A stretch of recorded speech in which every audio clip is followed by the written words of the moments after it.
দয়াময় আল্লাহ কোরআন শিক্ষা দিয়া মানুষ বানাইছেন, কারণ জন্ম নিলেই মানুষ হওয়া যায় না। কোরআনের শিক্ষা যখন চলে আসে তখন মানুষ হয়ে যায়, আর কোরআনের শিক্ষা যখন আসবে না তখন মানুষ হইতে পারে না। কোরআনের শিক্ষা পাইয়া আল্লাহ নবী, রহমতের নবী, দুনো জাহানের বাদশাহ নবী, সরকারে দু আলম নবী, মনুষ্যত্বের প্রতীক হয়ে গেছেন। কোরআনের ছোঁয়া পাইয়া একজন রাখাল রইল না, তিনি একজন শ্রেষ্ঠ মানব হয়ে গেলেন, যার নাম হযরত সাইয়্যিদুনা আবু বকর সিদ্দিক রাদিয়াল্লাহু তাআলা আনহু, যার ব্যাপারে সরকারে দু আলম নবী, রাহমাতুল লিল আলামিন নবী নিজেই আবার বলেন, শুনে রাখো, আমি তো আমার মালিক মাহবুব আল্লাহ রাব্বুল আলামিনকে বন্ধু বানাইছি। আল্লাহকে ছাড়া আর যদি একটা মানুষকে আমি বন্ধু বানাইতাম, দোনো জাহানের বাদশাহ নবী সেই রাখালকে পছন্দ করে নিয়েছে। আল্লাহ নবী ঘোষণা দিয়ে বলেন, কোরআনের ছোঁয়ায় রাখাল দামি হয়ে গেছে, কোরআনের সংস্পর্শে এসে খাঁটি সোনায় পরিণত হয়ে গেছে আবু বকর। আল্লাহ নবী এই কারণে বলতেছেন, লাউ কুনতু মুত্তাখিদান খালিলান লাত্তাখাযতু আবা বকরিন খালিলা, যদি আমি অন্য আর কাউকে বন্ধু বানাইতাম, রাখাল এত ভালো হয়ে গেছে, শ্রেষ্ঠ হয়ে গেছে, খাঁটি সোনায় পরিণত হয়ে গেছে, আল্লাহ নবী ফরমান তাকেই আমি বন্ধু বানায় দিতাম। কোরআনের ছোঁয়ায় ধন্য হয়েছিলেন সাইয়্যিদুনা হযরত ওমর ইবনুল খাত্তাব রাদিয়াল্লাহু আনহু। আসলে তো তিনি এক সময় ছিলেন ঈমানহারা, এক মাবুদ সম্পর্কে তিনি বিশ্বাস করতেন না, বরং মনে করতেন এত বড় বিশাল পৃথিবী একা একজন মাবুদের পক্ষে কন্ট্রোল করা সম্ভব না, জমিন একা কন্ট্রোল করা সম্ভব না। 360 দেবীর পূজারী হইয়া হযরত ওমর ইবনুল খাত্তাব রাদিয়াল্লাহু তাআলা আনহু এক সময় তিনি এমন ভাবে আল্লাহ নবীর দরবারে হাজির হইতেছেন, আল্লাহ নবীর দরবারে উপস্থিত হইতেছেন ঈমান আনার জন্য নয়, বরং সেখানের মধ্যে নবীকে শহীদ করে দেওয়ার ইচ্ছায় ঘর থেকে বের হয়ে যায়। কিন্তু কোরআনের ছোঁয়া লাগলো, ভগ্নিপতি বোন তাদের কণ্ঠ থেকে কোরআনের আওয়াজ বের হয়ে গেল, দিলের মধ্যে বসে গেল, হেদায়েতের নূর এমন ভাবে অন্তরের মধ্যে গেড়ে বসলো। হযরত ওমর আর তিনি বরদাস্ত করতে পারলেন না, তিনি এক পর্যায়ে যেখানে মাথা মুবারককে শহীদ করার নিয়ত করে গিয়েছিলেন, সেখানের মধ্যে আল্লাহ নবীর কদমের মধ্যে নিজের জীবনকে উৎসর্গ করে দিয়া আল্লাহ নবীর সামনে কালিমা পড়ে মুসলমান হয়ে যান। এখন মাথার মালিক আপনি নিজে হয়ে গেছেন, আপনার মাথা আমি নিব না, আমার মাথার মালিক আপনি হয়ে গেছেন। হযরত ওমর এবার প্রথমে ছিলেন তো এমন ঈমানহারা, এখন ঈমান নিয়ে আসলেন। প্রথমে তো এমন ছিলেন যার সামনে কেউ দাঁড়াইতে পারে না, বীর পুরুষ, বরং বলা যায় ত্রাসের রাজত্ব কায়েম করেছিলেন, যার সামনে 10 জন যুবক পর্যন্ত দাঁড়াইতে পারে না। এবার কালিমা পড়ার কারণে ঈমানের নূর তার মধ্যে চলে আসছে, কোরআনের নূর তার মধ্যে চলে আসছে, হেদায়েতের নূর তার মধ্যে চলে আসলো। আল্লাহ নবী সাহাবী এবার এত মর্যাদার মালিক হয়ে গেলেন, তার কথাকে আল্লাহ পছন্দ করেন। হযরত ওমরের কথাকে মহান আরশের মালিক আরশে আজিম থেকে এমন ভাবে রেকর্ড করলেন, বারবার তার কথাকে রেকর্ড করে কোরআনের আয়াত বানাইয়া মর্যাদা বাড়ায় দিছে। হযরত ওমর বলতেছেন, ইয়া রাসূলুল্লাহ, পর্দার বিধানের দরকার, আল্লাহর কাছে পছন্দ লাগছে। হযরত ওমরের এই কথাটাকে, পর্দার বিধানের কথাটাকে আল্লাহ তাআলা আরশের মালিক হযরতে জিবরাইল আমিনের মাধ্যমে এবার জিবরাইলকে দিয়ে খবর পাঠায় বললেন, যাও আমার মাহবুব নবীকে গিয়া বলো উমরের কথা আল্লাহর কাছে পছন্দ হয়ে গেছে। উমরের কথা অনুযায়ী পর্দার বিধান কোরআনের আয়াত নাযিল করে দিলাম, ওয়াকারনা ফি বুয়ুতিকুন্না ওয়ালা তাবাররাজনা তাবাররুজাল জাহিলিয়াতিল উলা। পর্দার বিধান উমরের কথার দ্বারা হয়ে গেল। আল্লাহ নবীর একজন সাহাবী, যার নাম আব্দুল্লাহ, সাহাবী আব্দুল্লাহ, তার বাবার নামও আব্দুল্লাহ, রাইসুল মুনাফিকিন আব্দুল্লাহ ইবনে উবাই ইবনে সুলুল। আব্দুল্লাহ ইন্তেকাল হয়ে গেছে, রাইসুল মুনাফিকিনের ইন্তেকাল হয়ে গেছে। তার ছেলে সাহাবী আব্দুল্লাহ আল্লাহ নবীর দরবারে হাজির হয়ে গেছেন। চোখ মুছে মুছে সর্বপ্রথম দুঃসংবাদটা দিলেন, বাবার ইন্তেকাল হয়ে গেছে। বাবার ইন্তেকালের কারণে চোখ মুছে মুছে কান্না করতেছেন সাহাবী আব্দুল্লাহ। আল্লাহ নবী এবার সান্ত্বনা দিয়া হযরতে আব্দুল্লাহ যিনি হইতেছেন ছেলে সাহাবী, তাকে এবার সান্ত্বনা দিয়া বলতেছেন, আস-সাবরু লাইসা লাহুল জাযাউ ইল্লাল জান্নাহ, সবরের বদলা জান্নাত, সবর করো। ইন্নামাস সাবরু লাইসা লাহুল জাযাউ ইল্লাল জান্নাহ, সবরের বদলা জান্নাত। আস-সাবরু ইনদাস সাদমাতিল উলা, যখন তোমার বিপদ লাগে তখনই আসলে ধৈর্য ধারণ করা লাগে।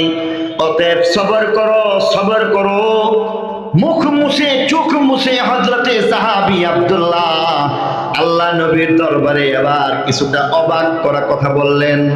এবার তিনি বলে ফেললেন, বাবার ইন্তেকাল হয়ে গেছে এই কারণে দুঃখিত নই, বাবার ইন্তেকালের কারণে আমি আসলে দুঃখিত না, বরং দুঃখিত এই কারণে তিনি ছিলেন মুনাফিক সরদার। ইন্নাল মুনাফিকিনা ফিদ দারকিল আসফালি মিনান নার, মুনাফিকদের ঠিকানা জাহান্নামের তলদেশে হয়ে যায়। নিকৃষ্ট কাফের, নামাজ পড়ার পরও কাফের হয়ে গেল, নামাজ কালাম পড়ার পরও সে কিনা এমন ভাবে বেঈমান হয়ে গেল। দুঃখটা এই জায়গায়, আজকে আপনি তার জানাজার নামাজ পড়াইবেন না। কাফেরের জানাজার নামাজ আছে, দূরে বলেন। আল্লাহ নবী রাইসুল মুনাফিকিনের জানাজার নামাজ পড়াইতে পারেন না, কারণ নবীজি খুব ভালো করেই জানেন মুনাফিকের সরদার ছেলে, তিনি একজন সাহাবী। তিনি আবার বলতেছেন, ইয়া রাসূলুল্লাহ, দুঃখটা এই জায়গায়, আপনি যদি জানাজার নামাজ না পড়ান আর কেউ জানাজা পড়বে না, পড়বে কে হো? এবার আল্লাহ নবী আবার তাকে সান্ত্বনা দিলেন। কিছুক্ষণ পরে হঠাৎ করে সাহাবী চোখ মুছে মুছে এবার বলতেছেন, ইয়া রাসূলুল্লাহ, একটা ছোট্ট আবদার করতে চাই। আর আবদারটা হইল, আপনি যদি জানাজা না পড়ান কেউ পড়াইবে না, কেউ পড়বেও না। অতএব আপনার কাছে আমি সাহাবী হইয়া একটা অনুরোধ করলাম, আপনি দয়া করে আমার আব্বার জানাজার নামাজ খান পড়াইয়া দিবেন। হইতে পারে এই জানাজার ওসিলায় হয়তোবা আমার আল্লাহ আমার বাবাকে ক্ষমা করে দিবে। আল্লাহ নবী আবার চিন্তা করতেছেন, বড় কঠিন একটা আবদার, ছোট্ট আবদার তো না, বড় একটা আবদার। একদিকে সাহাবীর মন রক্ষা করা, আরেকদিকে বেঈমান কাফের তার জন্য জেনে বুঝে ইস্তেগফার করা, মাফি চাওয়া, গুনাহ ক্ষমা করার জন্য বলে দেওয়া সাধারণ কথা না, সাংঘর্ষিক আগুন পানির মতো উল্টা জিনিস। বারবার অনুরোধের এক পর্যায়ে বলতেছেন যে, আচ্ছা ঠিক আছে, তুমি কি মনে করো আমি তোমার বাবার জানাজার নামাজটা পড়ায় দিব? এবার বলতেছেন যে হ্যাঁ হ্যাঁ, আপনি যদি আমার বাবার জানাজাটা পড়ায় দেন আল্লাহ মাফ করলে করতেও পারে। এবার বলেন যে যাও জানাজা রেডি করো, আমি আসতেছি।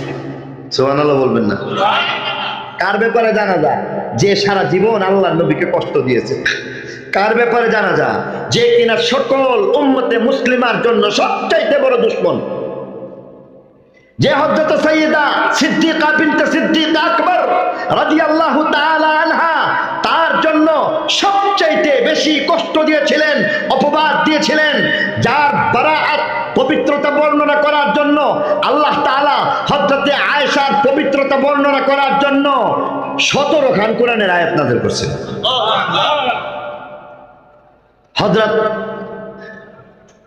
আল্লাহ নবী আবার বলতেছেন, ইয়া রাসূলুল্লাহ, হযরত আব্দুল্লাহ বলতেছেন, বাবা জানাজার নামাজটা পড়ায় দিবেন। রাজি হয়ে গেছেন, খুশিতে আটখানা আত্মহারা। এক পর্যায়ে বলতেছেন, মানুষ বলে আঙ্গুল দেখাইলে হাতেও নাকি কামড় দেয়। আমাদের এলাকাতে একটা প্রবাদ বাক্য আছে, আঙ্গুল দেখাইলে হাতে কামড় দেয়। একটু আশা পাইলে আরো আশাবাদী হয়ে যায়। বলতেছে, জানাজা আপনি পড়াইবেন, তাহলে আরেকটা রিকোয়েস্ট রয়েছে, আরেকটা আবদার হচ্ছে, আপনার একটা জামা দিবেন, এই জামাটা দিয়ে আমি কাফন বানায় দিব। আল্লাহ নবী আবার বলতেছেন, ঠিক আছে, আমি জানাজা পড়াইব, আর একটা কাপড় দিয়ে দিতে পারলে যদি তোমার বাবার জাহান্নাম জান্নাতে পরিবর্তন হয়ে যায়, তাহলে দাও, জামা নিয়ে দাও, সবাইকে বলে দাও আল্লাহ নবী, রহমতের নবী জানাজার জন্য চলে আসতেছে। খবরটা মদিনা শরীফের মধ্যে ছড়ায় গেল। সকল সাহাবায়ে কেরামের মধ্যে খবরটা যখন ছড়ায় যায়, কেউ একবার ডান দিকে বাম দিকে তাকায়, কাচুমাচু করতেছে, ব্যাপার কি? সারা জীবনের দুশ্মন, ইসলামের দুশ্মন, মুসলমানের দুশ্মন, নবীর দুশ্মন, আল্লাহর দুশ্মন, কোরআন কিতাবের দুশ্মন, যে কিনা এমন ভাবে সারা জীবন দুশ্মনী করে গেল, আল্লাহ নবী তার জানাজার নামাজটা কেমন করে পড়াইবেন? আল্লাহর নবীকে বলার মতো সাহস কারো নাই। হযরত উমর ইবনুল খাত্তাব রাদিয়াল্লাহু আনহু এবার সামনে হাজির হয়ে যান, ডাক দিয়ে বলতেছেন, ইয়া রাসূলুল্লাহ, ইয়া হাবিবাল্লাহ, এমন মুনাফিকের দুশ্মন, এমন ইসলামের দুশ্মন, মুনাফিকের সরদার আব্দুল্লাহ ইবনে উবাই ইবনে সালুল, তার জানাজার নামাজ নাকি আপনি পড়ায় দিবেন, আপনি নাকি আপনার একটা কাপড় দিয়া তার কাফনের ব্যবস্থা করে দিবেন। আল্লাহর নবী আবার বলতেছেন, উমর, হ্যাঁ হ্যাঁ, আমার একজন সাহাবী পাক্কা ইমানদার, তার ছেলে সে একজন পাক্কা ইমানদার সাহাবী, অতএব সাহাবীর অন্তরে কষ্ট দিতে চাই না, তার আবদার রক্ষা করার জন্য তার বাবা মুনাফিক সরদারের জানাজার নামাজ পড়ায় দেওয়ার জন্য রেডি হয়ে গেছি। হযরত উমর এবার বাধা দিয়া বলেন, না না, আমার মন বলতেছে আল্লাহর দুশমনের জানাজার নামাজ আপনি পড়াইতে পারেন না। আল্লাহ নবী কথা শুনলেন না, কাফনের ব্যবস্থা করা হইল। এবার দাফন পর্যন্ত হয়ে গেল, জানাজা কমপ্লিট হয়ে গেল। আল্লাহ নবী আবার আরো একটু কাজ করতে শুরু করলেন। দাফনের পরে এবার মাইয়েতের জন্য হাত উঁচু করে দোয়া করতে শুরু করলেন। হযরত উমর এবারও বাধা দিলেন। আল্লাহ নবীকে ডাক দিয়ে বলতেছেন, ইয়া রাসূলুল্লাহ, ইয়া হাবিবাল্লাহ, আমার মন বলছিল আপনি জানাজা পড়াইতে পারেন না, আল্লাহর মনে হয় পছন্দ হওয়ার কথা না। আমার মন বলতেছিল আপনি তার দাফন কাফনের মধ্যে যাবেন না। সব হয়ে গেছে, অসুবিধা নাই, জেনে বুঝে রাইসুল মুনাফিকিনের জন্য আপনি তার মাগফিরাতের দোয়া করতে পারেন না।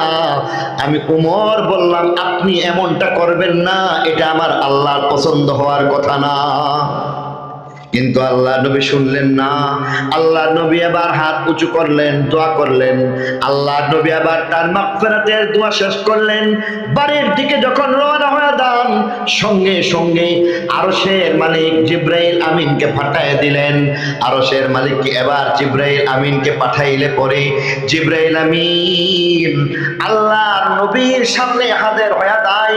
আল্লাহর পক্ষ থেকে সালাম পেশ করতেছি আর বলে দিতেছি, হযরতে উমরের কথা আল্লাহর এত পছন্দ হয়ে গেছে, যেই কথাটাকে রেকর্ড করে আরশের মালিক কোরআনের আয়াত বানাইয়া পাঠাইছি। আর এবার তার সামনে পড়তে শুরু করলেন, লা তুসাল্লি আলা আহাদিন মিনহুম মাতা আবাদা ওয়া লা তাকুম আলা কবরিহি।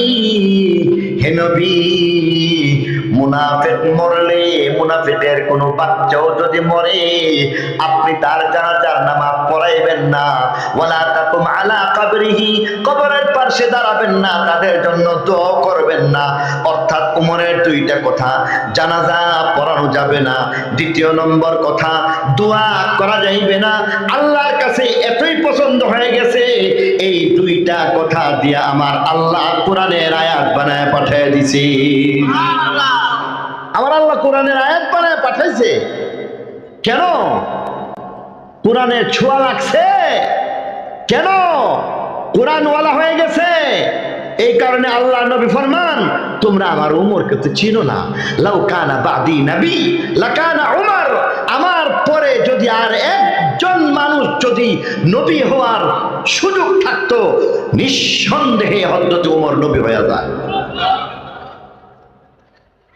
কোরআনের ছোঁয়া পাইছেন হযরত উসমান জিন্নুরাইন হয়ে গেছেন। কোরআনের ছোঁয়া পাইছেন হযরত আলী। আল্লাহ নবী ফরমান, আনা মদিনাতুল ইলমি ওয়া আলী বাবুহা, আমি হইলাম ইলমের স্বর্গরাজ্য, আর সেই স্বর্গরাজ্যের প্রধান ফটকের নাম হযরত আলী।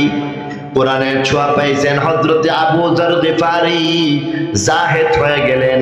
কোরআনের ছোঁয়া পাইছেন হযরত আবু হুরায়রা রাদিয়াল্লাহু আনহু, কোরআনের ছোঁয়ায় এতটাই আলোকময় হয়ে গেছেন, উদ্ভাসিত হয়ে গেছেন, মুহাদ্দিস হয়ে যান। হাদিসের প্রত্যেকটা পাতায় পাতায় হযরত আবু হুরায়রা রাদিয়াল্লাহু আনহুর নাম শোনা যায়, প্রত্যেকটা পৃষ্ঠায় পৃষ্ঠায় হযরত আবু হুরায়রা, কারণ কোরআনের ছোঁয়ায় ধন্য হইয়া তিনি মুহাদ্দিস হয়ে যান। হযরত আবু হুরায়রা শুধু তাই নয়, এই কোরআনের ছোঁয়ায় ধন্য হয়ে আজ পর্যন্ত ওলি আব্দাল গাউস কুতুব তারা প্রত্যেকেই সোনার মানুষ, খাঁটি মানুষে পরিণত হয়েছে। ডাকাত কোরআনের ছোঁয়ায় আল্লাহর ওলি হয়ে গেছে, ঠিক কিনা জোরে বলেন? কোরআনের ছোঁয়ায় বেশ্যা মহিলা আল্লাহর ওলি হয়ে গেছে, কোরআনের ছোঁয়ায় ধন্য হইয়া এমন কি জীব জন্তু পর্যন্ত এমন যারা মানুষ হয়ে গেছে, জীবজন্তু পর্যন্ত মানুষ হয়ে গেছে। আর বর্তমান অবস্থা হচ্ছে, আমরা যত কোরআন থেকে দূরে সরে যাচ্ছি, তত আমরা জীবজন্তু জানোয়ারে রূপান্তরিত হচ্ছি, ঠিক কিনা বলেন?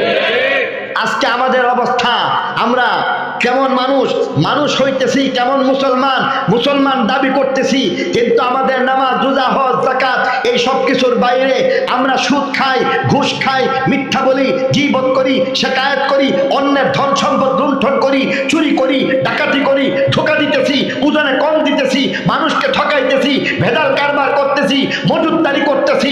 এটা কোনো মানুষের রূপরেখা হইতে পারে না, ঠিক কিনা জুড়ে বলেন? মানুষের রূপরেখা হবে কেমন? যেমনটা করেছিল হযরত সাইয়্যিদুনা আবু বকর সিদ্দিক রাদিয়াল্লাহু তাআলা। সাইয়্যিদুনা হযরত আবু বকর সিদ্দিক রাদিয়াল্লাহু আনহু মানুষ হয়েছিলেন, কোরআনের ছোঁয়ায় মানুষ হয়েছিলেন। হযরত উমর কোনদিন হযরত আবু বকর রাদিয়াল্লাহু আনহুর সাথে নেক আমলের যুদ্ধে দাঁড়াইতে পারেননি। নেক আমলের মধ্যে আপনাদের জানা মতে উমর আর আলী দুইজনের মধ্যে উমর জিতছিলেন। কথা বলেন, জিতছিলেন কি হযরত উমর? আর তো জোরে কোন কথাটা বুঝেই নাই। হযরত উমর আর নেক উমর আর হযরত আবু বকর যতবার নেক আমলের প্রতিযোগিতা দিয়েছেন, প্রথম স্থান অধিকার করেছিলেন হযরত উমর। এই জবাবটা দেন না কেন আপনারা?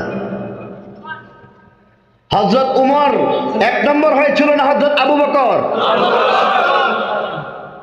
অল্প দিয়েও ফার্স্ট হওয়া যায়, ঠিক কিনা জোরে বলে? দিছে তো অল্প, কিন্তু প্রথম শ্রেণীতে প্রথম স্থানে উত্তীর্ণ হয়েছেন সাইয়্যিদুনা হযরত আবু বকর সিদ্দিক রাদিয়াল্লাহু তাআলা আনহু।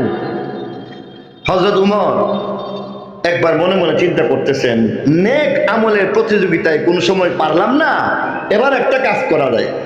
এখন তো হযরত আবু বকর আমিরুল মুমিনিন হয়ে গেছেন, খলিফাতুল মুসলিমিন হয়ে গেছেন। আমিরুল মুমিনিন, খলিফাতুল মুসলিমিন হযরত আবু বকর সিদ্দিক রাদিয়াল্লাহু তাআলা আনহু, উনি যেহেতু রাষ্ট্রনায়ক হয়ে গেছেন, প্রেসিডেন্ট হয়ে গেছেন, এখন উনার জন্য নেক আমল সবকিছু চাইলেও পারার কথা না। উনি রাষ্ট্রীয় কাজে ব্যস্ত থাকবেন, এমন অনেক নেক আমল হয়তো আমরা করে ফেলতে পারবো যা হযরত আবু বকর রাষ্ট্রীয় কাজে ব্যস্ত থাকার কারণে করতে পারবে না। এবার নেক আমলের মনে মনে একটা প্রতিযোগিতা নিজেই রেডি করছেন, এমন একটা নেক আমল করব যেই নেক আমল আমি করতে পারছি, আবু বকর পারলো না।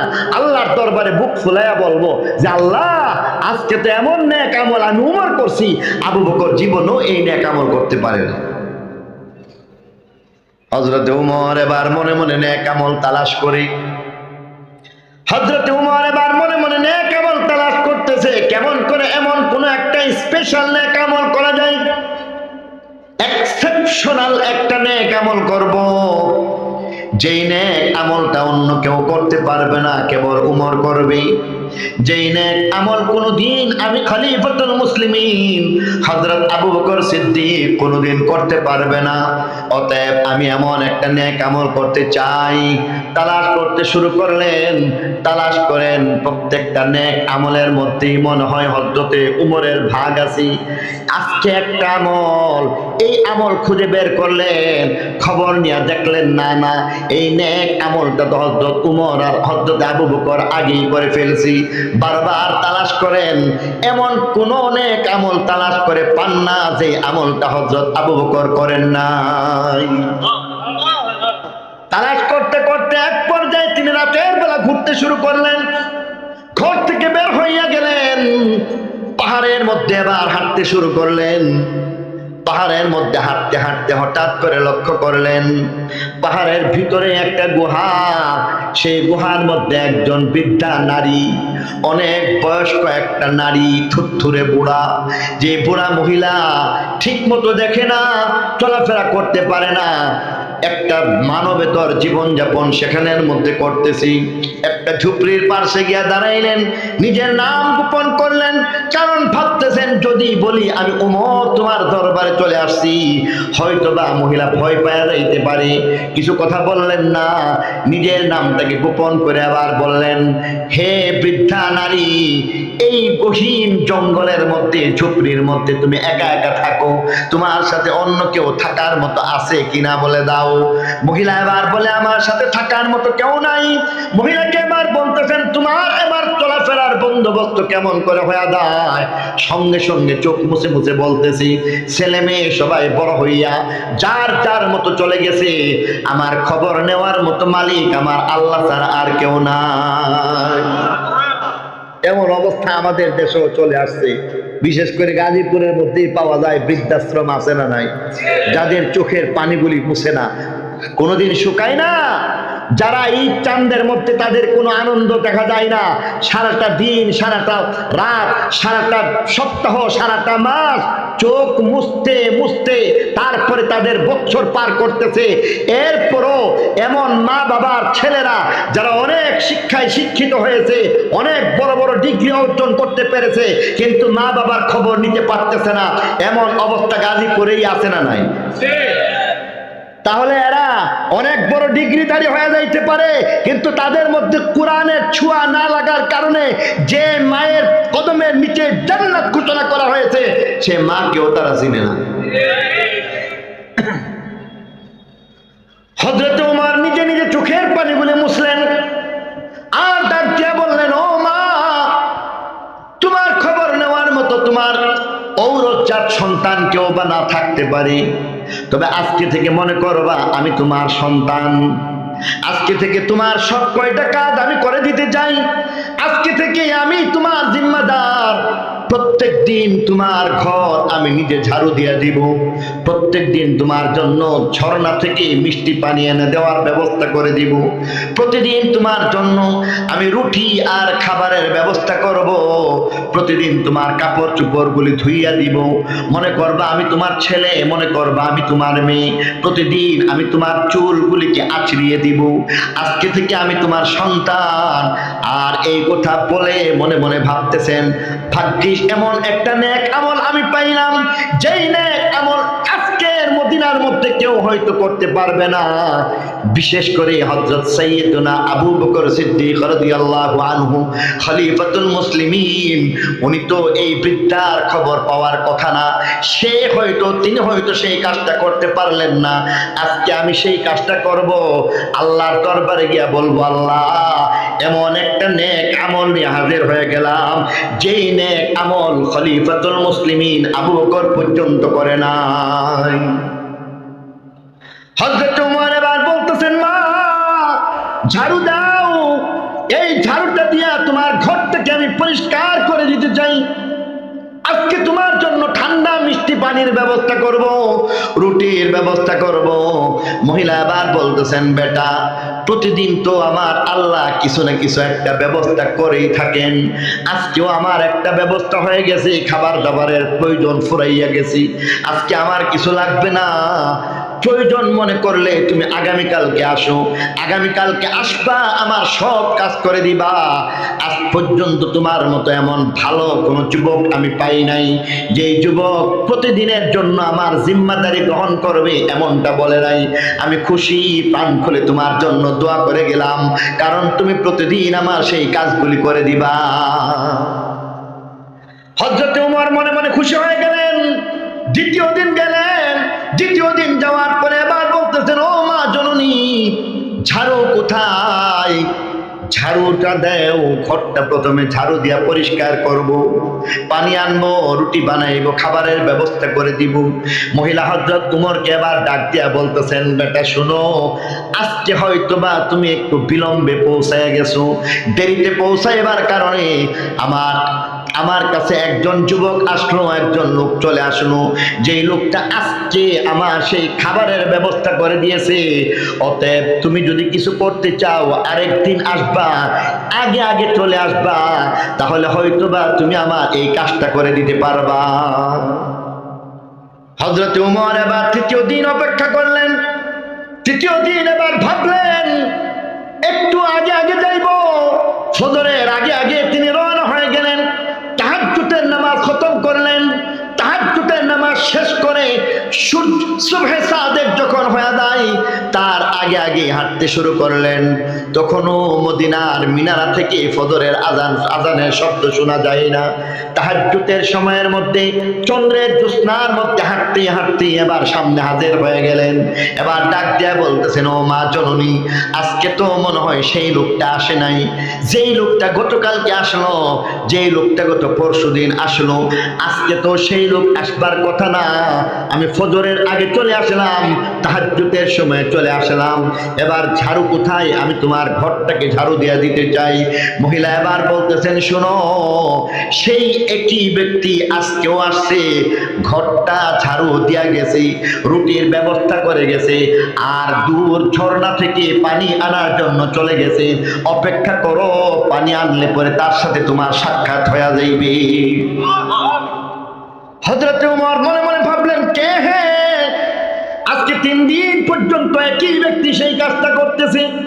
হযরত ওমর এবার দাঁড়ায় গেলেন, মনে মনে চিন্তা করতেছেন কে লোকটা।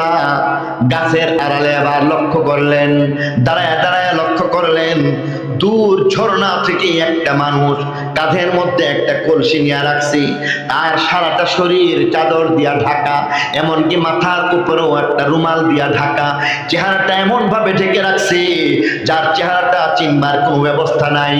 হযরত ওমর এবার ডাকলেন, ডাক দিয়া বললেন, মাকান, ওহে আগন্তুক, দাঁড়াও, তোমার স্থানের মধ্যে তুমি দাঁড়াও। লোকটা দাঁড়ায় না, তর করে পাহাড়ি পথ পাড়ি দিয়া সামনের দিকে অগ্রসর হইতে শুরু করলো। সামনের দিকে যখন অগ্রসর হয়ে যায়, হযরত ওমর আরো একবার বললেন, মাকানাক, আনা ওমর ইবনুল খাত্তাব, তুমি তোমার জায়গার মধ্যে দাঁড়ায় থাকো, কারণ আমি অন্য কেউ না, আমি হইলাম খাত্তাবের ছেলে হযরত ওমর। লোকটা এবারও দাঁড়াইল না, মনে মনে ভাবতেছেন, মদিনার মধ্যে এমন কে হে যার এত বড় বুকের পাটা, আমি উমরের কথাকে লঙ্ঘন করে সামনের দিকে অগ্রসর হয়ে যাইবে। আবার তিনি চিন্তা করলেন, কে হে, লোকটা দাঁড়াচ্ছে না কেন? সামনে নিজেই অগ্রসর হয়ে গেলেন, পেছন দিক থেকে আবার দৌড়ায় গেলেন, আর যাওয়ার পরে চাদরের মধ্যে ধরলেন, চাদরটাকে একটা হেসকা টান দিয়ে সরায় ফেললেন। এবার হযরত উমরের বক্তব্য শুনুন, কিতাবের ভাষায় তিনি বলছেন, হযরত উমর বলেন, আমি একটা পাহাড়ের মধ্যে দাঁড়ানো ছিলাম, পাহাড়ের মধ্যে দাঁড়ানো অবস্থায় চাদরটাকে যখন সরায় দিলাম, মনে হচ্ছে আমার চোখের সামনে থেকে, শরীর থেকে চাদরটা সরে গেছে এমন না, বরং এই বিরাট একটা পাহাড়, মনে হচ্ছে আমি হযরতে উমর, আমি হযরতে উমরের পায়ের নিচ থেকে বিরাট পাহাড়টা যেন সরে গেছি।